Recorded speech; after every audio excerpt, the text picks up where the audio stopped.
안녕하세요. 예, 6월 20일 방송 시작하겠습니다.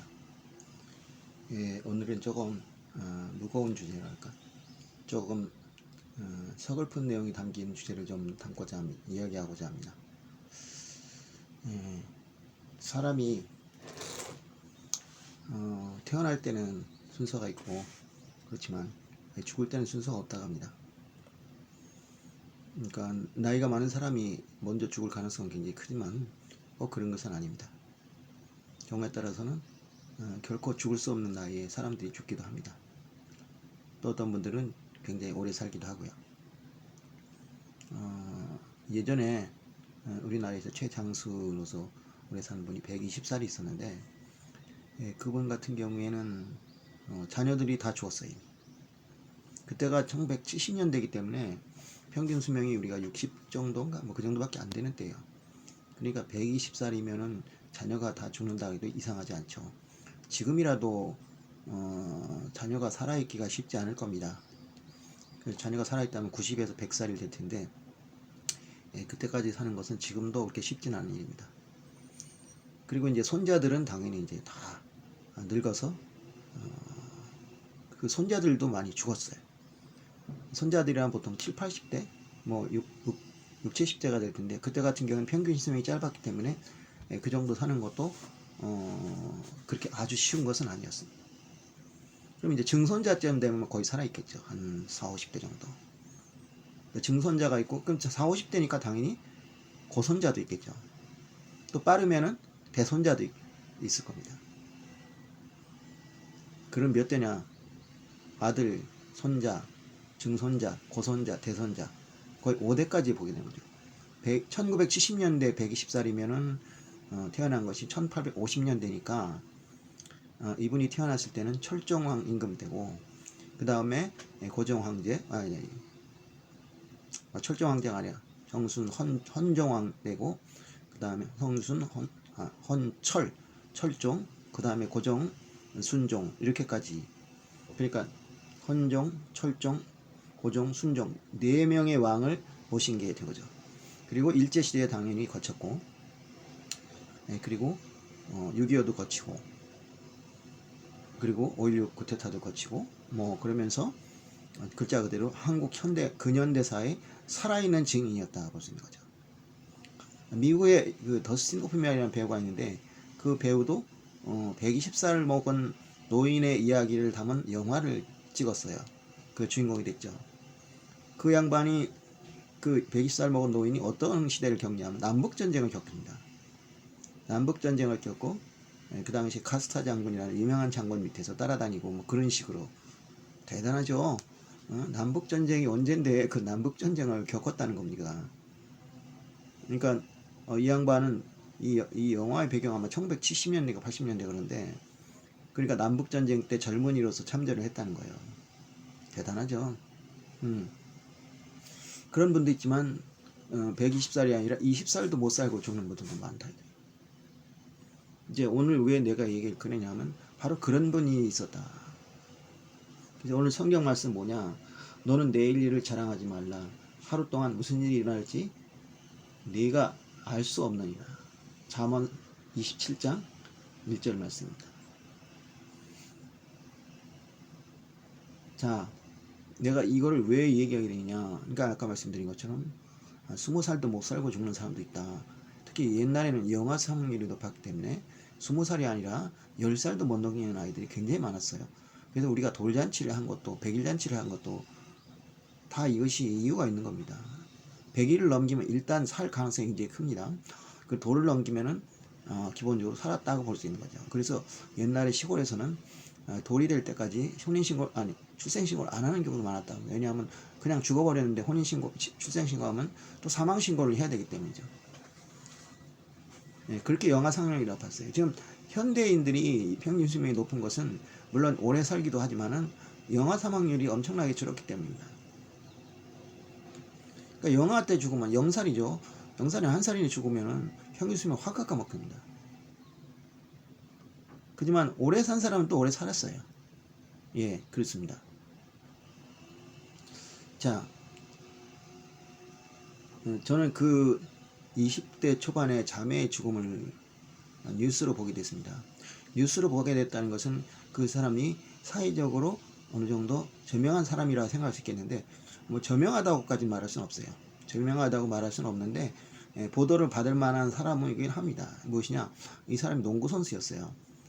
농구 선수인데 물론 유명 스타도 아니고, 그 다음에 그 팀의 주전 멤버도 아니었습니다.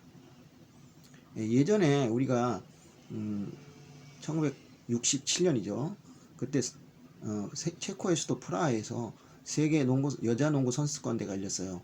그 대회에서 우리나라가 준우승을 했습니다. 그 당시에 주역이 누구냐면 박신자라는 선수였죠. 그 박신자라는 선수가 준우승을 했는데 상대방은 소련이었어요. 소련에는 2m가 넘는 엄청난 선수가 있었습니다. 그러니까 뭐 어느 팀도 그 소련을 당할 수가 없었고, 우리도 결국 80대 50으로 박살이 났죠. 그렇지만 최우수 선수는 바로 박신자 선수가 됐어요. 왜냐, 그 키 큰 선수는 키만 가지고 경고를 했지 기술은 별로 없었기 때문에 그 사람에게 MVP를 줄 수는 없다 이거죠. 그래가지고 아주 난리가 났어요. 그 당시에는 세계 선수권 대회가 아니라 아시아 대회에서 우승을 해도 화제가 됐던 시간이었고, 지금은 별로 인기가 없어졌지만 옛날에 무지하게 인기 있던 종목 중에 하나가 복싱이에요. 그 복싱에서 동양 챔피언만 돼도 화제가 됐던 시대야. 그리고 아시안 게임 금메달을 따도 굉장히 인기를 얻었던 시대고, 지금 아시안 게임 금메달은 솔직히 별로 인정하지 않죠. 네. 근데 지금 올림픽에서 금메달 따야 인정을 해주는 시대가 되었어요. 그만큼 올림픽 금메달이 대단해졌지만, 우리가 어렸을 때는 아시안 게임 금메달도 인정해줬고, 그 다음에 올림픽에서 그 동메달이나 은메달을 따도 굉장히 유명한 사람이 됐어요. 그런데 세계 선수권 대회에서 준우승을 했으니까 엄청난 이제 사건이 된 거죠.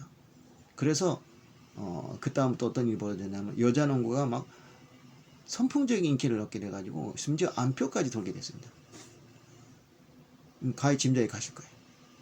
그리고 1979년에 다시 이번에는 한국 서울에서 세계 여자농구 선수대회가 열렸는데, 그때는 한국이 또 준우승을 했습니다. 그때 주역은 박찬숙이라는 선수였습니다. 다만 박신자 때와 다른 것은, 박신자 때는 공산권이고 모든 국가들이 참가를 했는데, 이 서울에서 열린 대회는 공산권 국가들이 참가를 안 했어요. 이 공산권 국가 중에서 그때 냉전 시대였는데, 냉전 시대라면 젊은 분들 잘 모를 거예요. 그러니까 사회주의 국가와 자본주의 국가가 대립을 하던 시대였는데, 공산국가라고 해도 북한이나 중국을 제외한 나라들, 쿠바 이런 나라를 제외하면은 이게 좀 극성인 나라였어요. 그러니까 중국은 이제 또 북한과의 관계가 있었고, 그다음에 쿠바는 좀 이제 공산주의 국가 중에서 좀 극단적인 나라랄까, 그런 고립된 나라였기 때문에. 그런데 북한이야 뭐 말할 것도 없고, 이런 나라들은 자기 나라에서 대회를 하게 될 경우에는 우리나라를 꼭 그러니까 그 세 나라를 제외하고 다른 나라들은 자국에서 대회를 열 경우에는 반드시 우리를 초청해 줬고, 또 우리는 참여를 했습니다. 그렇지만은 우리가 만약에 대회를 개최할 경우에는 안 왔어요. 왜냐, 자기가 호스트인데 안 부른다면 이건 국제사회에서 비난받을 일이죠. 하지만 자기가 안 가는 것은 그건 선택이기 때문에 어쩔 수 없는 거예요. 그러니까 우리나라에서 대회가 열리면 안 왔어요. 그건 뭐 어쩔 수 없습니다. 자기들이 그렇게 선택을 하니까. 북한이나 중국이라는 나라는 물론 말할 것도 없고요.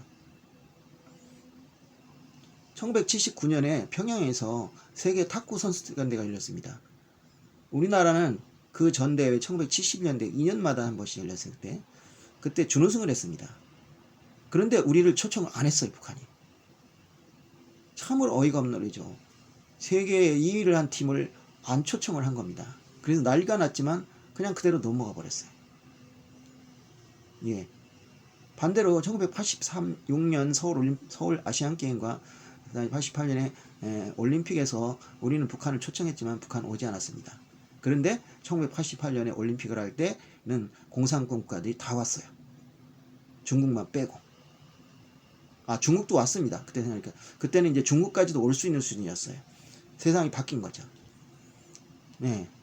그게 거의 아마 제가 알기로는 공산권 국가 우리나라에서 한 대회에 참가한 거의 최초의 아닐까 최초이자 마지막이죠. 왜냐하면 그 다음에 공산권 국가가 없어졌으니까, 거의 없어졌으니까. 예, 그런 상황이었습니다. 예, 그래서 1979년에 공산권 국가가 오지 않았는데, 그 당시에는 공산권 국가들이 세계 농구계를 지배하고 있었어요. 그래서 좀 김이 빠진 김 빠진 맥주가 되긴 했지만, 그래도 그 당시에 한참 떠오르던 강국이었던 미국이 참가했기 때문에 조금 구색을 맞췄습니다. 미국은 여자 농구가 약했습니다. 지금은 여자 농구가 세계 최강이에요.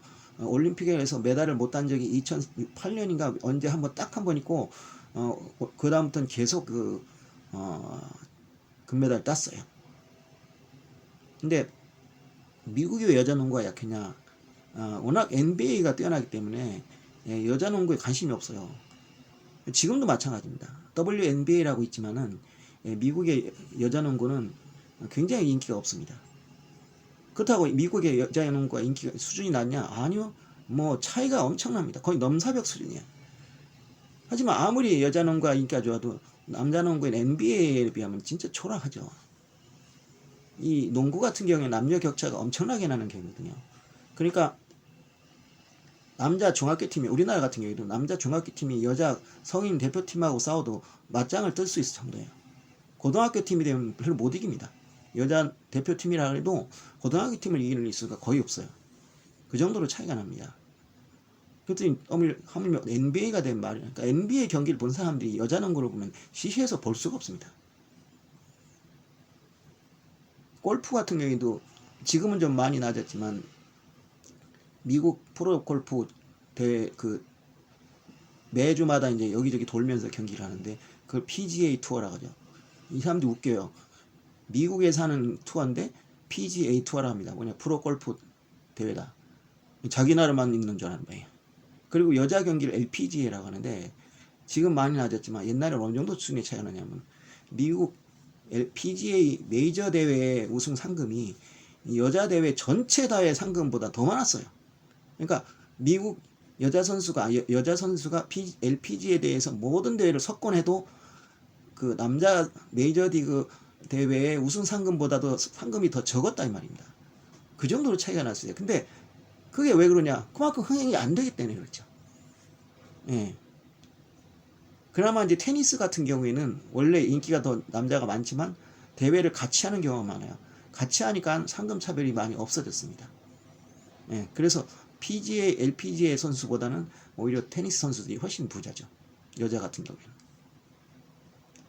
자, 뭐 엉뚱한 얘기 많이 했는데, 어쨌든 간에, 그래서 이제 미국 프로농구가 왜 인기가 없었냐면, 여자 농구가 원래도 NBA 밀리게 되지만, 여자 농구가 올림픽 종목이 아니었어요. 참 이상하죠. 어떻게 그럴 수가 있나. 남자 농구는 당연히 종목이었어요. 그러다가 1976년에 몬트리올 대회에서부터 올림픽도 여자 농구 드디어 올림픽 종목이 됐어요. 미국이라는 나라에 그런 게 있어요. 올림픽 종목이 되면은 강해집니다. 그래가지고 그때부터 여자 농구가 이제 육성을 이제 크게 잘하기 시작해가지고, 이제 80년대에 넘어가면서 미국 여자 농구가 강해지고, 90년대 되면서 완전히 이제 특히 프로농구 팀 선수들이 출전할 수 있게 되면서부터 미국 여자 농구가 세계 최강을 계속 유지하게 됐어요. 가끔 가다가 뭐 호주나 이런 팀한테 좀 지기도 하는데 그건 거의 없어요. 그런 상황에서 어쨌든 미국한테는 이겼어요. 우리가 거의 한 20점 차로 이겼죠. 그런데 그 처음에 했던 캐나다란 팀한테 발목을 잡혀버렸어요. 그래서 캐나다, 미국, 한국이 똑같이 1패를 안았는데, 골드식 차이에서 미국이 캐나다를 압도적으로 이겨버렸습니다. 그래서 미국이 1위가 되고 우리가 2위가 되고 캐나다가 3위가 되고 그렇게 됐어요. 그리고 84년 로스앤젤레스 올림픽 때, 이때도 은메달을 따게 됐는데, 이때도 마찬가지로 사실은 공산권 국가들이 보이콧을 했습니다. 그것은 미국이 했는데 왜 보이콧을 했냐? 뭐 아시겠지만 1980년 모스크바 올림픽 때 서방권들이, 자본주의 국가들이 소련의 아프가니스탄 침략을 비난하면서 보이콧을 많이 했습니다. 거기에 대한 보복으로 로스앤젤레스 올림픽을 보이콧한 거죠. 그렇기 때문에 조금 김 빠진 또 대회가 했는데 역시 거기서도 2위를 차지했습니다. 그러니까 이제 이 여자 농구의 인기가 하늘을 찌르게 된 거죠. 거기에 이제 또 농구 전체 인기가 높아져 가지고, 예를 들어서 우리가 잘 아는 이충희라든지 이런 유명한 선수들이 대거에 출연해가지고 남자 농구 인기도 굉장히 높아졌습니다. 그래서 그 여세를 몰아서 1990년대에 또 슬램덩크란 만화가 나오면서 남자 농구의 인기가 여자 농구의 인기를 능가하게 되는데, 그 배경엔 또 한 가지가 뭐냐면 여자 농구의 세계대회 국제대회 실적이 점점 떨어지기 시작했습니다. 1980년에 88년에 올림픽이 열렸는데 서울에서 국내에서 열리니까 성적이 좋으리라고 했지만 예선 탈락을 해버렸습니다. 그 이후로 별로 안 좋다가 2000년 시드니 대회에서 다시 한번 4강에 오르게 됐습니다. 여자 농구가. 그때 주역은 뭐 그야말로 꿈의 팀이었죠. 정은순이라든지 전주원이라든지 정선민이라든지 하는 대한민국에서 한번 나올까 말까 하는 엄청난 스타들이 한꺼번에 쏟아져 나오는 바람에 굉장히 좋은 성적 올렸는데, 특히 미국과의 경기에서, 그 세계 최강의 미국과의 경기에서 전반전까지 거의 대등한 경기를 했다는 거죠. 후반전에 가서는 이제 떨어지게 되는데, 그것은 뭐냐 하면 미국 선수들은 선수층이 넓기 때문에 이 선수를 바꿔가면서 해서 체력 소모가 덜한데, 우리는 베스트 5를 거의 다 쓰다 보니까 후반전에 가서는 체력이 떨어져 가지고 도저히 당해낼 수가 없는 거예요. 만약에 그 문제만 해결됐으면 이길 수도 있는 게임이었다는 거죠. 그 정도로 강한 팀이었어요. 아마 대한민국 여자 농구 사상 가장 최강의 팀이었다는 거죠. 그때 멤버를 보면 정말 눈이 부실 정도죠. 그런 황금 시대를 거쳤어요. 그래가지고 좀 반짝했지만, 그 당시에 그 IMF가 터지는 바람에 모든 스포츠가 침체를 받게 됐고, 여자 농구도 침체를 받게 됐습니다. 쉽게 들어가겠습니다. 그래서 프로 농구를 출발시켰지만, 여자 농구도 그렇지만 그 힘이 발휘되지 못하는데, 국제대회 성적이 그렇게 좋았음에도 불구하고 계속 내리막길을 걷다가 2008년에 다시 한번 이번에 8강에 올랐어요. 그동안 큰 효과는 없었습니다. 그리고 나서 2012년, 2016년에 계속 올림픽에 못 나가게 됐습니다. 그 틈에 이 대세가 역전된 것이, 여자 배구가 2012년 4강, 2016년 8강, 그리고 2020년 4강, 이런 국제대회에 빛나는 성적 올리면서 여자 농구를 압도하고, 심지어는 남자 농구 그리고 남자 배구까지 압도해 가면서 지금은 그 네 종목 중에서 가장 인기 있는 스포츠가 되어버렸습니다. 그러니까 결국 우리나라의 그 국내 스포츠의 인기는 국제대회 성적을 반영할 수밖에 없는데, 여자 농구가 한참 세계에서 휘날리고 있을 때는 가장 인기 있는 종목이었지만, 최근에 들어와서는 굉장히 부진했고, 그나마 2020년 동경올림픽에서 여자 농구가 세계 예선을 통과해가지고 본선에 진출한 것만으로도 굉장히 시너지 효과가 있어가지고 최근엔 조금 상승기 하는 기미가 보입니다. 어쨌든 그런 종목인데, 제가 이제 그 여자 농구 팀 중에서 이제 KB 스타즈라는 팀을 이렇게 응원하게 되었습니다.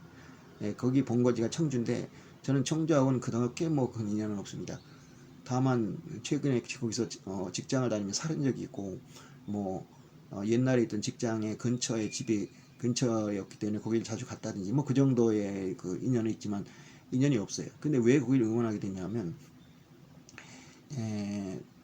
대한민국에 이제 이 여자 배구하고 남자 배구가 있는데, 여자 농구가 있는데, 그 팀에는 불세출의 스타가 지금 나오고 있어요. 그러니까 그 우리나라 여자 농구, 여자 배구의 역사의 길이 남을 선수가 하나씩 지금 나와 있습니다.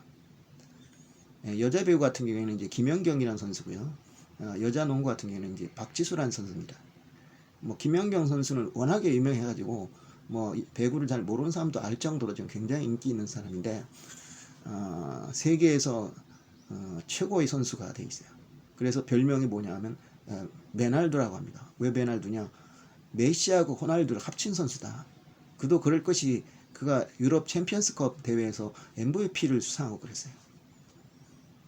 그런 화려한 경력이 있고, 그가 가는 곳마다 모든 팀이 우승을 합니다.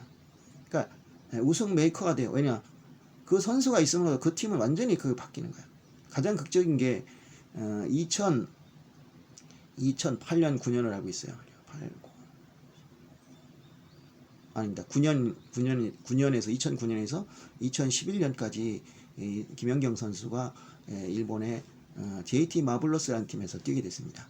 원래 우리나라에서 흥국생명에 있었는데, 흥국생명에 들어오자마자 흥국생명이 만년 꼴찌 팀이었어요.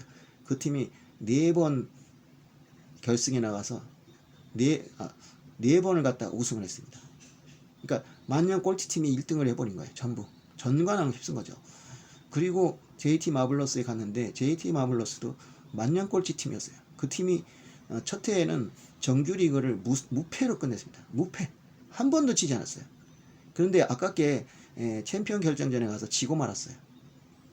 그러니까 챔피언 결정전이 되면은 뭐가 문제냐 하면 게임을 갖다가 한 며칠 동안 집중해서 합니다. 한 일주일 동안 있잖아요. 5번인가 6번을 몰아서 해요. 그러면 아무리 천하의 김연경이라도 체력이 딸릴 수밖에 없습니다. 근데 이 JT 마블러스에는 김연경 말고는 이렇다 할 선수가 없어요. 그러니까 끝까지 5차전까지 갔지만 결국 체력이 지친 김연경이 제대로 활약을 못하니까 질 수밖에 없는 거죠. 그래서 우리나라 그 대회에서도 챔피언 결정대회에 딱 한 번 진 적이 있는데 결국 그 체력의 문제가 있는 거죠. 자, 그렇게 해가지고 하고 그리고 나서 이제 그런 극적인 효과를 받고 그리고 이제 터키 리그에 가지고 유럽을 휩쓸어서 바로 그 대회에서 유럽 챔피언스컵 우승을 하고 MVP에 빛나게 됩니다. 뭐 이런 선수가 있기 때문에 하나 들어옴으로써 2008년 올림픽에 예선에서 탈락했던 우리나라 여자 배구가 올림픽에서 4강에 오르는 신화를 걸고 그 다음에 8강 약간 주제 8강 했지만 이번에 동경에서 또 다시 4강에 오르게 됐습니다. 그리고 그 선수가 지난해 2020년 21년에 또 국내에서 뛰니까 여자 배구 인기는 하늘을 찌르게 됐죠. 그래가지고 남자 배구를 능가하게 되고 남자 농구, 여자 농구까지 완전히 제압하게 됐죠. 자, 그러니까 김연경 선수는 배구의 김연아이고 메시와 호날두이기 때문에 엄청난 선수인데 농구의 경우에는 이 박지수 선수가 있지만 박지수 선수는 그 정도는 아니에요. 그러니까 예전에 박신자, 그다음 박찬수, 그리고 2000년에 꿈의 멤버 정은순, 전주원, 정선민 이런 선수들하고 비교해 보면은 좀 어떨지 하는 생각이 들어요. 근데 그 당시에는 멤버가 2000년 같은 경우에는 워낙 멤버가 좋았기 때문이고 지금 다른 멤버는 그때만큼 좋은 멤버가 아닙니다. 그 와중에서 이 박지수 선수가 이미 15살, 16살 때부터 국가대표팀으로 차출이 돼서 뛰기 시작했습니다. 그리고 세계 농구연맹에서도 이 박지수 선수를 차세대 유망주로 뽑고 있었고 현재도 WNBA에서 뛰고 있습니다. 국내 리그하고 두 개의 리그를 겸비하고 있죠. 이 WNBA는 특징이 뭐냐 하면은 보통 농구는 겨울 스포츠입니다. 그래서 겨울에 리그를 해요. 그런데 유일하게라고 할까? 이 WN 미국 여자 프로농구 리그만 여름에 합니다. 4월부터 시작해서 8월까지 합니다. 왜 그때 하는지 난 모르겠어요. 그런데 이런 게 있는 것 같아요. 뭐냐 하면은 WNBA가 세계 최고의 리그라는 것은 뭐 말할 것도 없습니다. 그렇기 때문에 우리나라에서 이 박지수 선수는 무적이에요. 막을 선수가 없어요. 그런데 WNBA가 하면 후보 선수밖에 안 됩니다. 그 정도로 수준이 높은 리그예요. 그런데 아쉽게도 WNBA 인기는 우리나라 농구보다도 없어요. 그리고 미국 프로농구는 미국은 말이죠. 실업팀이라는 개념이 없고 그 다음에 이 프로 스포츠가 순수하게 프로 스포츠입니다. 우리나라 같은 경우에는 프로 스포츠라는 것이 기업의 홍보용으로 많이 쓰거든요. 그렇기 때문에 적자를 감수하면서까지 팀을 운영하기 때문에 선수들의 연봉이 굉장히 높습니다. 근데 미국은 그런 게 없어요. 얄짤 없어요. 그러니까 미국 여자 프로농구가 인기가 없기 때문에 선수들의 연봉은 빈약해요. 어느 정도냐? 최근까지도 몇 년 전까지만 해도 최고 연봉이 15만 달러인가 밖에 안 됐어요. 15만 달러면 우리나라 지금 한 1억 5천만 원 정도 됩니다. 그런데 우리나라 리그의 최고 연봉 얼마냐? 지금 현재 4억이 넘습니다. 그러니까 리그 수준은 비교가 안 될 정도 낮지만 리그에서 받는 연봉은 이쪽이 3배씩이나 된단 말이에요. 우리보다 더 연봉이 많은 게 바로 중국 리그고요. 그러니까 이제 미국 여자 프로농구 선수들은 세계를 다니면서 알바를 하는 겁니다. 그러니까 우리나라에 오는 용병들이 수준이 굉장히 높습니다. 미국에서도 예를 들어서 브라질 대표 선수 출신 선수가 있어요. 단타스라는 선수가 있어요. 이 선수는 브라질의 국가대표에서도 주축을 이루는 선수입니다. 브라질은 아시겠지만 농구도 굉장히 잘하는 나라예요. 우리가 브라질 하면 축구가 워낙 강하기 때문에 잘 알려지지 않아서 그렇지 브라질 농구는 축구 굉장히 강한 나라고 실제로 세계 선수권대회에서 여러 번 우승한 나라입니다. 그 나라의 국가대표 주전 선수라면 굉장히 실력 있는 선수인데 그 선수가 우리나라에서 뛰었다 이 말이죠. 그 정도예요. 근데 하여튼 그 WNBA 갔는데 WNBA가 여름에 열리기 때문에 세계 여러 나라 선수 그 NBA에서 뛰는 선수들이 알바를 하러 다니게 돼 있죠. 네, 그러니까 미국은 배구 수준은 농구 수준은 높은데 인기가 근데 그래도 배구보다는 낫습니다. 배구 같은 경우에는 제대로 된 프로 리그가 없어서 미국 출신 선수들은 다른데 애걸하면서 그 알바를 해야 되는 상황이에요. 그 자국 리그가 없다는 게 굉장히 불리한 겁니다. 자국 리그가 있으면 일단 자국 리그에서는 그냥 받아주지 않습니까? 그런데 그게 없어요. 그게 우리나라에서 온단 말이에요. 우리나라. 근데 우리나라 배구 연봉은 그 면에서는 굉장히 좋은 나라예요. 그래서 또 좋은 건 뭐냐, 우리나라 같은 경우에는 농구고 배구 간에 연봉을 뒤에 늦게 준다든지 안 준다든지 이런 게 절대 없습니다. 왜냐하면 기업체가 하기 때문에 수입이 있잖아요. 그러니까 그 월급 주는 게 그렇게 큰 문제는 아니에요. 아무리 한 팀 운영해봐야 1년에 여자농 같은 경우는 또 연봉이 낮아요. 상대적으로 낮기 때문에 한 몇십억이면 된다 이게. 아니면 잘해야 한 100억 정도. 100억 정도면 그 대기업에게는 그 돈도 아니죠 사실. 그랬더니 철저하게 약속대로 연봉을 줘요. 근데 외국 리그 같은 경우에는 특히 미국의 WNBA 같은 경우에도 지금은 좀 다르겠지만 옛날에는 연봉을 늦게 주고 막 그런 적이 많아요. 제 달째 안 주고 나중에 입금시키고. 그래서 한국 리그를 갖다 칭찬하는데 뭐라고 하냐, 거기에 뭐가 하나 들어있냐면 연봉을 제 날짜에 꼭 입금시켜준다. 그래서 제가 놀랬어요.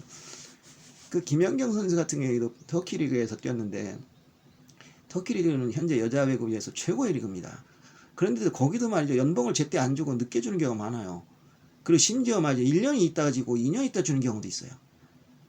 그래서 막 소송을 하기도 하는데 우리나라는 그런 적이 전혀 없으니까 한국 리그는 연봉을 제 날짜에 꼭 준다. 이것이 이제 하나의 그 장점이 되어 있는 거죠. 그것은 왜 그러냐? 아까도 얘기했지만 순수 프로 스포츠가 아니라 기업 홍보용이기 때문에 그렇습니다. 그런 식으로 프로리그를 운영한 나라가 별로 없는데 그 일본하고 우리나라가 대표적이에요. 일본하고 우리나라는 그런 성향이 굉장히 강합니다. 기업을 홍보하기 위해서 팀을 만드는 그런. 그래서 옛날에 실업배구, 실업농구, 실업야구 시절에도 그랬고, 예, 그랬어요.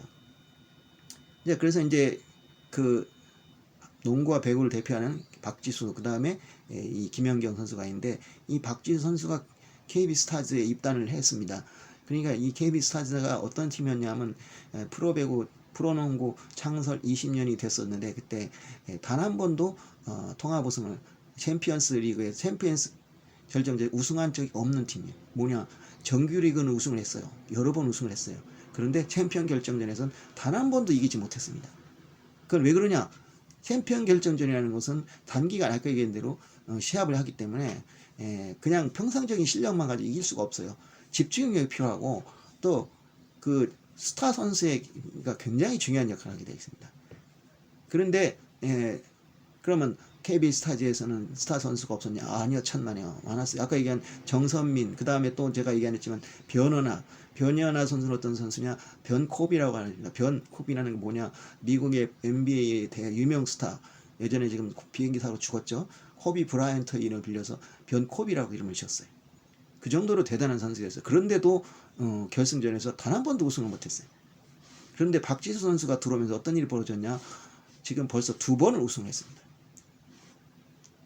그리고 한 번은 2번은 준우승을 했고, 작년 같은 경우에는 정말 웃기는 게 이 KB 스타즈가 2위를 했어요. 정규리그에서. 그리고 삼성생명이 4위를 했는데 승률이 50%도 안 됩니다. 그리고 정규리그에서 삼성생명이 KB 스타를 이긴 적은 단 한 번밖에 없는데 그 단 한 번도 어떻게 해서 이겼냐면 마지막 게임이 돼가지고 이미 순위가 다 결정된 상태에서 후보 선수만 내보낸 상태에서 이긴 겁니다. 사실 이긴 것도 아니에요. 삼성생명은 이상하게 이 KB 스타즈만 만나면 작아집니다.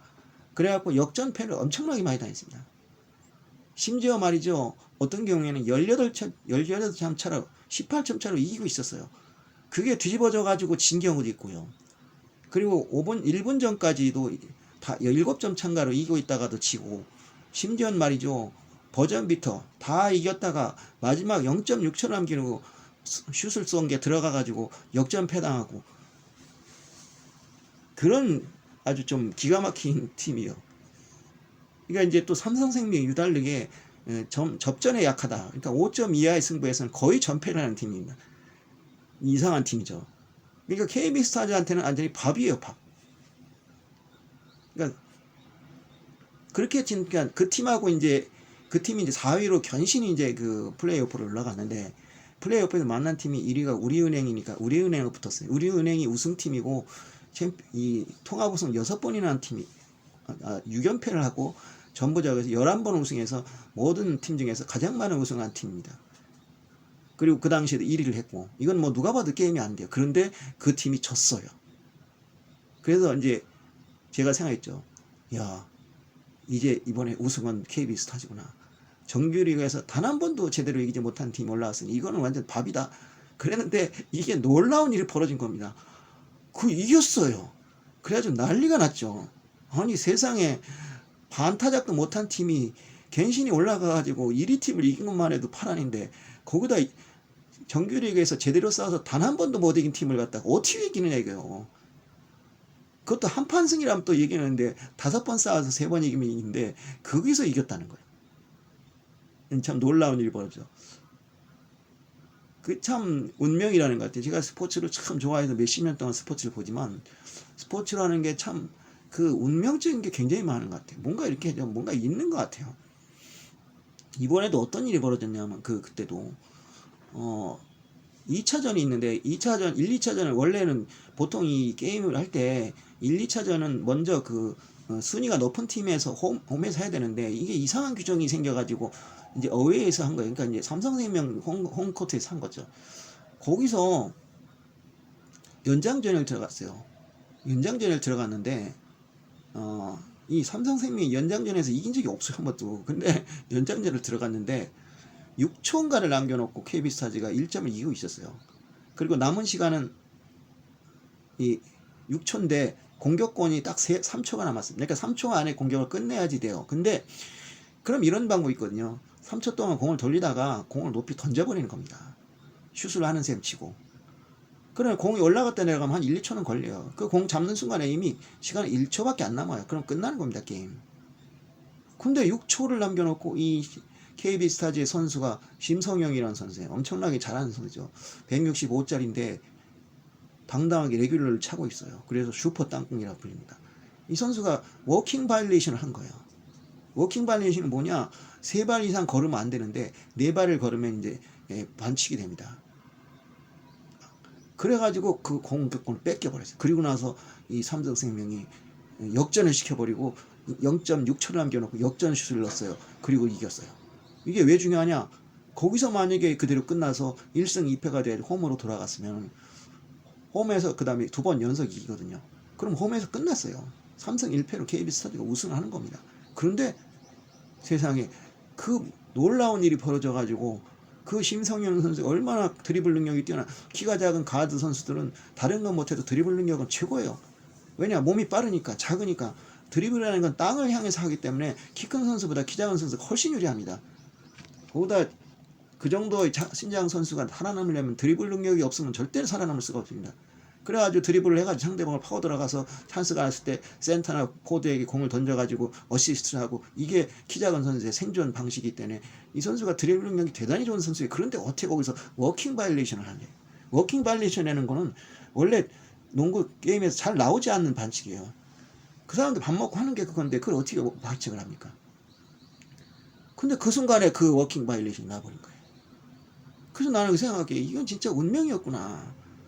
제가 이제 3차전을 구경하러 갔는데 심성영 선수가 의기소침했을까봐 그날이 마침 또 화이트데이였어요. 그래서 제가 사탕에다가 꽃에다가 막 준비를 해가지고 편지까지 써서 제발 의기소침하지 마시고 열심히 하시라고 그렇게 했는데, 그거 줘서 그런지 몰라가지고 그날따라 그 심성영 선수가 방방 떴어요. 그래가지고 나중에 인터뷰를 하는데 펑펑 울면서 내가 실수를 해서 내가 우리 팀이 졌는데 오늘 그래도 싸워서 잘해서 다행이라고 막 그렇게 우는 거야. 얼마나 귀엽든지 가엽고. 예. 165짜리 선수가 그 프로농구에서 180짜리들이 질비한 세계에서 살아남으려고 얼마나 고생을 했겠습니까? 그런데 그 결정적인 실수를 했으니 마음이 아파도 조금 아프지 않았겠죠. 근데 그 다음 게임에서 잘했기 때문에 그날의 MVP가 된 거예요.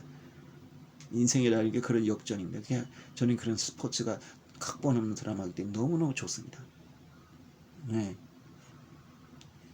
그런 인연에서 저는 KB 스타즈를 좋아하게 됐고, 그래서 제가 크리스천이기 때문에 KB 스타즈 선수들 이름을 다 적어가지고 하나하나 다 이름 불러가며 기도를 합니다. 매일같이. 그런데 아주 슬픈 일이 생깁니다. 뭐냐? 그 중에 선가이라는 선수가 있어요. 이제 나이가 22살입니다. 아까 얘기했죠. 젊은 자매가 죽었다. 근데 신문에 뉴스에 보도가 났다. 그럼 유명인사는 아니다. 농구 선수다. 어느 팀 선수냐? KB 스타즈 선수다. 이 사람이 지난 3월 초에 그만 뇌출혈로 죽고 말았습니다. 아니 22살짜리 아가씨가 어떻게 뇌출혈로 죽습니까? 뇌출혈 하면 보통 나이 먹은 노인분들 병 아닌가요? 믿어지지가 않는 거예요. 믿어지가. 한 달 가까이 입원했었는데 결국 죽었어요. 그러니 내가 뭐 아무 관계도 없는 사람이지만 속이 너무 탄 거예요. 왜냐 내 카드에다 이름 적어가지고 기도를 했는데 그때 참 느낀 게 그렇게 죄책감이 느껴지는 거예요. 왜 죄책감이 느껴지느냐? 그 선수는 주전도 아니고 식스맨도 아니고 뭐 거의 그냥 어쩌다 뭐 예를 들어서 가비지 타임이 되거나 그럴 때는 한번 나오는 선수예요. 그런 선수기 때문에 저를 몰라요. 얼굴도 잘 몰랐어요. 그랬는데 죽었으니까 그러니까 저는 기도를 할 때도 그냥 형식적으로 했죠. 내가 좋아하는 선수, 아까 얘기한 심성영 선수 같은 경우, 아니면 박지수 선수 같은 경우에는 좀 더 빡세게 기도한단 말이에요. 그런데 이 선수는 그냥 형식적으로 흘러요. 그래서 죽었으니까 제가 그냥 너무 죄책감이 느껴지는 거야. 내가 좀 성의 있고 기도했으면 이런 일이 없지 않았을까라는 생각이 드니까 너무너무 가슴이 아픈 겁니다. 예. 그래갖고 그냥 했는데 막 그 가족들이 난리가 난 거죠. 그 어머니는 병원에 입원을 하고 그 가족들은 그냥 다 쓰러진 거예요. 다 쓰러진 거. 아니 누가 22살짜리가 죽으리라고 생각했습니까? 뭐 그래도 하나님 뭐 교통사고로 죽었다면 또 어떻게 뭐 이해라도 가죠. 아니 뇌출혈로 죽다니요 세상에. 그래가지고 근데 그래도 이제 산 사람 살아야 하니까 그래서 경기는 계속됐는데 고맙게도 이 KB 스타즈 선수들이 자기 앞가슴에 이 선수의 백남바 번호죠 23번을 새기고 이름을 새기고 뛰게 된 겁니다. 참 고맙더라고요. 그렇게 열심히 뛰더라고요. 그러더니 이번에 이 KB 스타즈 선수가 아주 원래 강한 팀에서 항상 우승 후보 영순위였어요. 왜냐 박지수가 있기 때문에. 그런데 이 호랑이 날개를 다른 겁니다. 뭐냐 국가대표에서 최고의 3점 슈터, 최고의 선수인 이시리안 선수가 자유시장 계약시장에 나온 거예요. FA 시장에 나온 거예요. 이 신수를 갖다가 데려온 겁니다. 3억 연봉 3억 9천을 주고. 그래가지고 시즌을 맞이하니까 아니다 다를까 그냥 무패의 팀 된 거예요. 그래서 23전 만에 30게임 23전 만에 우승을 결정했는데 그때 성적 22승 1패예요. 단 한 번만 진 거예요. 그리고 우승을 결정한 겁니다. 그래서 최단기 우승 결정. 뭐 도저히 다른 팀이 상대를 못하는 거예요. 그리고 나서 이제 챔피언 결정전 이제 플레이오프 가서 플레이오프 상대방인 BNK라는 팀인데 그 팀은 계속 꼴찌만 하던 팀이었어요. 꼴찌만 하다가 작년에 겨우 5등하고 이번에 드디어 4위를 해가지고 플레이오프에 진출했는데 물론 게임이 안 되죠. 그나마 2차전에서 연장까지 간 게 다행인데. 그리고 이제 가볍게 물리치고 오픈. 그리고 이제 2위였던 우리은행이 이제 또 올라왔어요. 지난해 그 4위한테 깨져가지고 망신당한 팀이었죠. 1위였다가. 그래서 이번엔 절치부심으로 밟혔지만 이번에 KB스타즈는 예전에 KB스타즈가 아니에요. 원래도 강한 팀이었지만 이건 뭐 강희슬이라고는 이제 국가대표 에이스급 선수가 들어와 있어요.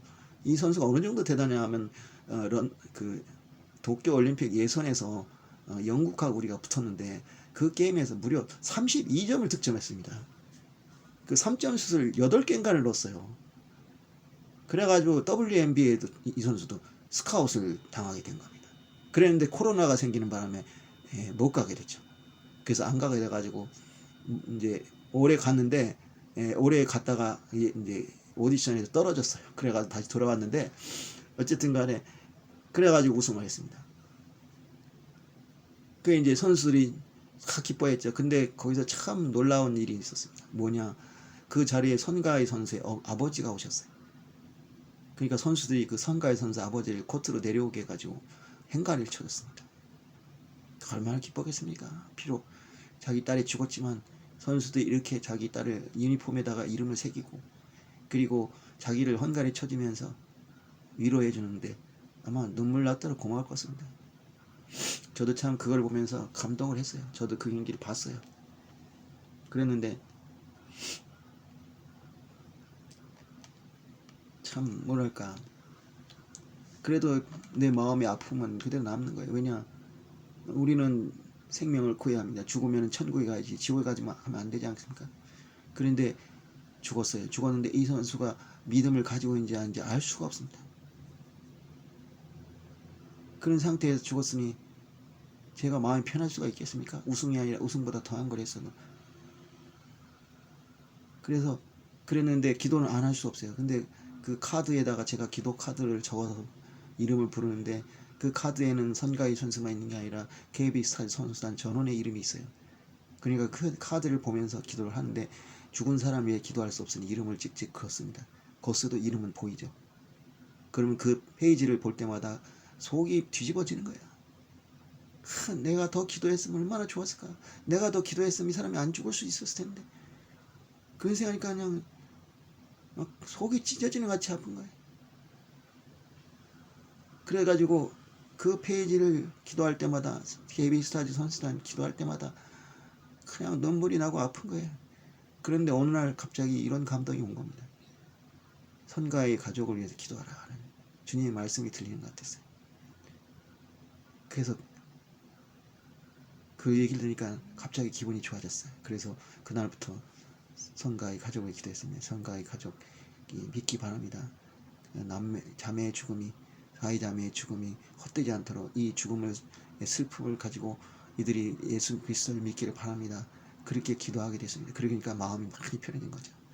그 다음부터는 이렇게 슬프게 느끼지 않았어요. 그리고 막 기도를 한 달이고 두 달이고 했습니다. 그런데 어느 날 또 다른 감동이 옵니다. 뭐냐, 어쩌면 성가의 자매가 죽기 전에 예수 그리스도를 영접했을 것이다 라는 생각이 들었습니다. 별 가능성은 없죠. 그 집이 예수를 믿는 집이 아니라면. 이런 생각을 할 수 있죠. 성가의 자매를 빼 나머지들이 전부 예수를 믿었는데 그 가해 자매는 안 믿었다든지, 아니면 거꾸로 얘기해서 그 자족 중에 한 명이 예수를 믿었는데 다른 사람이 다 안 믿고 있었다. 그런데 그 자매가 죽기 직전에 그 사람이 가서 영접을 하게 할 수도 있었지 않을까. 아니면 그 병원에 신방으로 온 선도다들이 성가의 자매에게 예수를 믿게 할 수도 있지 않았겠는가, 그 생각이 들었어요. 그래서 다시 기도를 했습니다. 성가의 자매가 예수님 품에 있죠? 그렇죠? 믿었죠?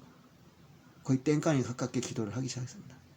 그렇게 처음에는 땡깡에 기도했는데 점점 기도를 하다 보니까 막 그 진짜인 것처럼 막 확신이 들기 시작하는 거예요. 그 생각이 드니까 이제 하나도 슬프지 않아졌습니다. 그러면 남은 가족들을 위해 기도하면 되지 않겠나. 그래서 기도를 지금도 하고 있습니다.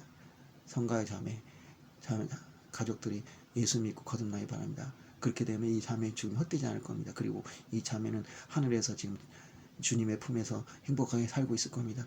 이렇게 내가 기도를 하기 시작하니까 마음이 너무 평안해졌습니다. 그래서 이제 겨우 이제 마음이 좀 진정이 됐습니다. 그런데 이 사건을 계기로 해서 제가 하나 변한 게 있습니다. 물론 옛날에도 중보기도를 열심히 했는데 이제 정말 안 하면 안 되겠구나. 가끔 가다가 힘들 때가 있습니다. 제가 중보기도하는 인원이 한 200~300명 됩니다. 왜 그렇게 많이 하느냐, 처음부터 그런 게 아니었어요. 계속 하나님이 감동을 주십니다. 그래서 옛날에 알았던 사람들 이름이 확 떠오르는 거예요. 그리고 지금은 만나지 않는 친구들 이름, 그리고 먼 친척 이름, 그것이 막 떠오를 때마다 계속 적어요. 그리고 이런 KB스타즈 선수단도 그렇고, 제가 KB스타즈 선수단도 좋아하지만 배구에서는 또 GX 칼섹트라는 팀을 좋아합니다. 거기는 왜 좋아하냐, 간단합니다. 그 서울팀이기 때문에. 여자 농구는 서울팀이 없어요. 그런데 배구는 GS 칼텍스 킥스라고 하는 팀이 서울팀입니다. 더구나 장충체육관이라 가기도 굉장히 편해요. 그래서 전에는 직관을 많이 갔어요. 그 선수 이름만 해도 30명이 됩니다. 그렇게 적다 보면 200~300명 되는 건 시간 문제죠. 그리고 지난번에 어쩌다가 뭘 뒤지다 보니까 옛날에 중보하기던 종이가 나왔어요. 거기에는 지금은 중보기도 안 하는 아이들, 사람들 이름이 많이 나오더라고요. 그래서 또 그거 기도하다 보니까 이제는 중보기도의 시간이 거의 2시간이 넘게 걸리게 됐어요. 그 2시간이라 사람을 다 이름 불러가며 기도하는 게 쉬운 게 아니야. 그냥 컨디션이 좋고 기분이 좋을 때는 괜찮아요. 그런데 막 어느 날 막 피곤하고 막 힘들 때가 있어요. 그럴 때 그 2시간을 한다고 생각하면 어떤 면에서 좀 끔찍한 생각이 들어요. 그래서 대충 이런 생각들이 믿지 않은 사람들만을 기도하면 어떨까? 아니면 나하고 아는 사람, 직접 지금 알고 있는 사람만 하면 어떨까? 이런 약간 꾀를 부리고 싶은 생각이 들어요. 그리고 실제로 그렇게 한 적도 있습니다. 솔직한 얘기. 그렇지만 지금은 그렇게 할 수가 없어요. 이런 생각이 드는 거죠. 이 사람을 내가 한 번만 더 기도하면 이 사람이 믿음을 갖게 되면서 구원을 받게 되는데 내가 오늘 안 했어. 아 피곤해 오늘 하루만 쉬자. 그런데 오늘과 내일 사이에 그 사람이 죽어버렸어. 그러면 그래서 만약 그가 지옥에 가게 된다면 그 책임을 누가 하시겠습니까? 그렇지 않습니까? 그러니까 죽어도 중보기도를 빼먹으면 안 되겠구나. 내가 기도 한번 하고 내가 더 피곤한 거 조금 참고 기도해서 그 사람의 영혼이 천국으로 가게 돼서 천국에서 영생복락을 누린다면 그 공은 또 어떻게 얼마나 큽니까? 그 기쁨은 얼마나 크니까. 그래서 기도해야겠다. 그렇게 생각이 들었는데 제가 오늘 이 생각이 든 거죠. 이거를 나 혼자 알아서는 안 되겠구나. 사람들이 함께 공유해야겠구나. 그런 생각이 들었습니다. 그래서 여러분에게 이 말씀을 드리게 된 겁니다. 여러분 오늘 내일 일은 난 몰라요. 하루하루 살아라는 찬양도 있지 않습니까? 오늘 살아있는 사람이 내일 죽을 수 있어요. 사바드 대학 도서관에 가면 이런 말이 있습니다. 당신이 허비하고 있는 오늘은 당신 어제 죽은 사람이 그토록 원하던 내일이었다. 내일 일은 정말 모르는 겁니다. 내가 하루 시키다 중보기도 안 해서 그 사람이 영원히 천국에 지옥에 갈 수도 있고 내가 귀찮다고 해도 하루 한 번 더 기도해가지고 그 사람이 영원히 천국에 갈 수도 있고 그런 엄청난 것이 바로 이 중보기도인 겁니다. 나는 이 성가의 자매의 죽음 때문에 도저히 중보기도를 멈출 수가 없게 됐습니다. 아무리 귀찮아도 아무리 힘들어도 아무리 피곤해도 다른 건 안 해도 중보기도는 해야겠다. 차라리 내 기도는 빼먹더라도 내 기도 하루 안 한다고 크게나 큰일 나진 않겠죠. 난 역시 구원받은 사람이고 환급도 쌓아놓은 사람이기 때문에 나 하루 기도 안 한다고 무슨 일이 생기겠냐. 하지만 불신자들 위해서 하루 빼먹은 기도가 그 사람의 운명을 바꿀 수도 있고 또 거꾸로 귀찮음에도 했기 때문에 그 사람의 운명이 천국으로 옮겨질 수도 있고 그렇게 여러분들은 그 중보기도의 중요성을 이해하셔야 될 겁니다. 나는 그래서 성가의 자매에 대해서 감사하는 마음이 있습니다. 나에게 중보기도의 중요성을 가르쳐준 사람이다. 그리고 나는 확신합니다. 그가 반드시 죽기 전에 예수 그리스도를 영접해 줄 것이다. 그래서 지금쯤 천국에서 주님 품에서 행복하고 즐거운 날을 보낼 것이다. 그래서 제가 기도했죠. 성가의 자매니 천국에 계시다면 이 KB 스타즈가 우승하도록 기도해 주십시오. 다른 선수들 위해서 기도하십시오. 그리고 저를 위해서도 기도해 주십시오. 그렇게 부탁하고 싶은 겁니다. 여러분 우리 중보기도를 잊지 맙시다. 중보기도는 사랑입니다. 그 무엇보다도 사랑입니다. 먹을 것 주고 입을 것 주고 선물 주는 것보다 가장 좋은 것이 어쩌면 중보기도일 수 있습니다. 말로 복음을 전하는 게 제일 중요하겠지만 또 그게 어이치 않건 아니면 그 말을 아무리 해도 듣지 않는 사람도 있어요. 제가 최근에 그런 일을 느꼈습니다. 우리 여동생이 집사인데 술을 마셨습니다. 제가 미친 듯이 선포기도를 했습니다. 그 선포기도가 들어서 술을 마시는데 끊었습니다. 그 술 좋아하던 아이가. 그리고 우리 큰딸이 교회를 안 다녔습니다. 어렸을 때 다니다가. 근데 최근에 연락이 왔습니다. 아빠 나 교회 다녀. 그리고 우리 집에서 가장 믿을 것 같지 않았던 남동생, 우리 집에서 제일 믿지 않을 것 같은 2명 있습니다. 남동생하고 매제, 제 여동생의 남편입니다. 여동생의 남편은 교회에 가본 적이 한 번도 없는 그야말로 희귀한 종자예요. 그런데 남동생의 가족이 놀러 왔을 때 제가 조카한테 슬쩍 물었습니다. 너네 교회 다니냐? 다닙니다. 너네 아빠 다니냐? 다닙니다. 할렐루야. 그 강팍한 아이가 드디어 교회를 다니게 됐습니다. 그게 왜 다녔는지는 난 모르겠지만 제 중보기도의 공이라고 저는 믿고 있습니다. 최근에도 강하게 기도를 했기 때문에요. 그러면 지금 누굴 그게 강력하게 되냐? 바로 매제를 위해서 기도하고 있습니다. 그도 반드시 가게 될 줄 믿습니다. 그렇게 중보기도는 위력이 있는 것입니다. 여러분, 중보기도를 믿고 우리 모두 하루하루 반드시 기도하고 반드시 그의 구원을 위해서, 그녀의 구원을 위해서 힘써 기도한 저와 여러분이 되시기를 예수님의 이름으로 축원하겠습니다. 기도하겠습니다. 하나님 아버지, 감사합니다. 우리가 중보기도를 하는 것은 곧 사랑입니다. 그에게 밥을 주고 입을 것을 주는 것도 좋겠지만 그의 영혼이 천국에 들어가게 되시다면 그것은 가장 큰 선물이고 가장 큰 사랑입니다. 하지만 중보기도는 어렵습니다. 때로는 귀찮고 때로는 힘들어서 빼먹고 싶은 생각도 많습니다. 하지만 저는 이번에 선과 이자의 죽음을 통해서 그것을 배웠습니다. 어떠한 일에서 중보기도를 빼먹어서는 안 됩니다. 주님, 우리 모두가 중보기도를 통해서 많은 생명을 구원할 수 있도록 하여 주시옵소서. 우리의 삶 가운데서 그 중보기도가 생활해야 되고 그 중보기도를 하지 않으면 잠을 잘 수 없는 그와 같은 사랑의 마음을 가질수록 인도하여 주시옵소서. 감사하며 예수 그리스도의 이름으로 기도드렸습니다. 아멘. 감사합니다.